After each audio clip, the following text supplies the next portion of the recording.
तो गाइज़ आज की वीडियो बिल्कुल नॉर्मल वीडियो नहीं होने वाली, जैसा मैं रेगुलरली पोस्ट करता हूँ व्लॉग वैसा नहीं होने वाला है। कुछ इन्फॉर्मेशन है जो मुझे आप लोगों को देनी है।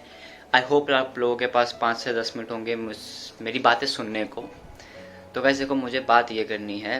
पहले मैं बैठ जाता हूँ पहले एक बार सही से, फिर हम बात करते हैं।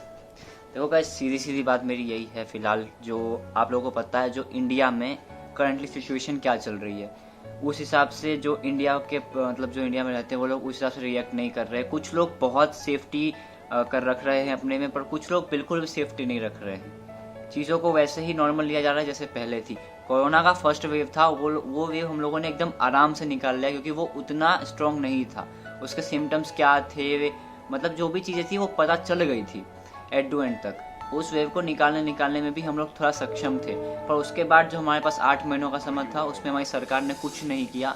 जिसमें मैं पॉलिटिकल बात कुछ नहीं करना चाहूँगा, वो उनकी जवाबदारी थी, उन लोगों ने नहीं निभाई। अब ये हमारी जवाबदारी है जो हम लोग एक साथ मिलके इस सेकेंड वेव को ख़त्म करें और थर्ड वेव की तैयारी करें। जो थर्ड वेव हमारा इतना बुरा होके ना जाए जितना सेकेंड वेव है। अभी पता है सबसे ज़्यादा अमीर कौन है? जिनके पास अपने पूरे घर वाले, जिनको बिल्कुल भी कोविड नहीं हुआ, कुछ प्रॉब्लम नहीं है, घर में एक साथ सेफ है। सबसे ज़्यादा अमीर बंदा वही है, भले तुम्हारे पास पैसे हो या ना हो। अभी तो पैसे वाले लोग भी कोविड के लिए बेड, ऑक्सीजन, वेंटिलेटर ढूंढने में नाकाम रहे हैं। अगर आपको कहीं बेड मिलेगा तो वेंटिलेटर नहीं मिलेगा, वेंटिलेटर मिल जाए तो ऑक्सीजन का प्रॉब्लम।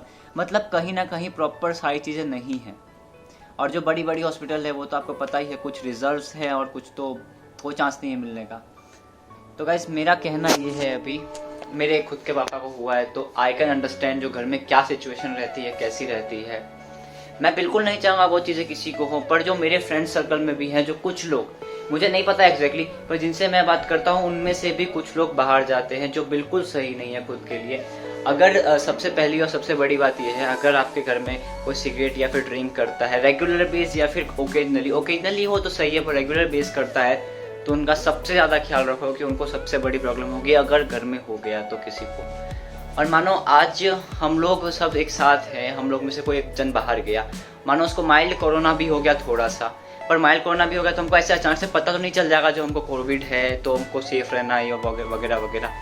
होने के बाद भी हमको 3 से 4 दिन बाद पता चलेगा, और तब तक मतलब लिटरली बहुत देर हो चुकी होगी। जो हमसे बड़े लोग हैं, जो थोड़े कमज़ोर है, जैसे हमारे दादा दादी, जैसे हमारे पापा या फिर मम्मी, ऐसा नहीं है जो उन पे खतरा नहीं है या फिर बिल्कुल भी फ्री है।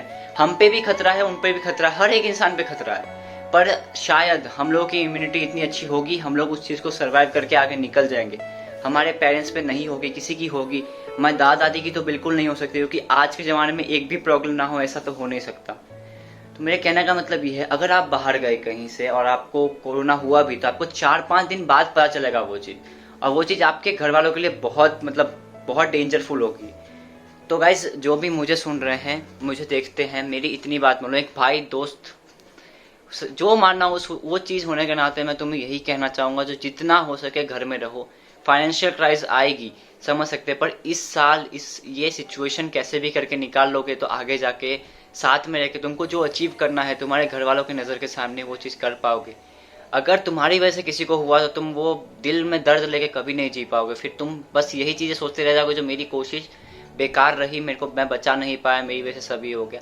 कोई एक जन बाहर जाओ, चीज़ें लेके आओ और अंदर मतलब घर वालों को दो, वो भी एकदम प्रिकॉशन के साथ, सैनिटाइजर, मास्क वगैरह वगैरह, जो भी चीज़ तुम कर सकते हो। और जो मतलब दिल्ली और अहमदाबाद में रहते हैं उनको तो पता ही है सिचुएशन क्या है। मैं सच बोलूँगा, जिस पे बीतती है उसको पता है जो सिचुएशन क्या है। अगर तुम पे नहीं बीती है तो सबसे अच्छी बात हो कि तुम वो चीज़ को टैकल करो, घर से बाहर ना निकलो। मैं पता वीडियो बनाए तक मेरा बाहर जाने का मन नहीं कर रहा है। मेरे पापा का रूम है, मैं उसमें वीडियो बना रहा हूँ, अभी वो एडमिट है अहमदाबाद में। तो मैं बोल रहा हूँ, जिस पे वो चीज़ बीतेगी ना वही समझ सकता है। तो जितना हो सके गाइस घर में रहो और अपना ध्यान रखो, अपने घर वालों का ध्यान रखो। मैं सोच रहा हूँ जो भी अपडेट होगा मैं बताता रहूँगा वीडियो के थ्रू, या फिर मुझे कुछ डिटेल्स मालूम चलेगी, या फिर यहाँ पे कोई वेड का कोई भी सीन होगा तो मैं आप लोगों की हेल्प करता रहूँगा, आप भी दूसरों की हेल्प करते रहो।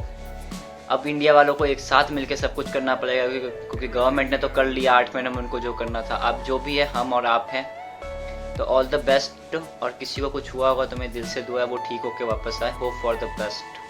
Bye guys.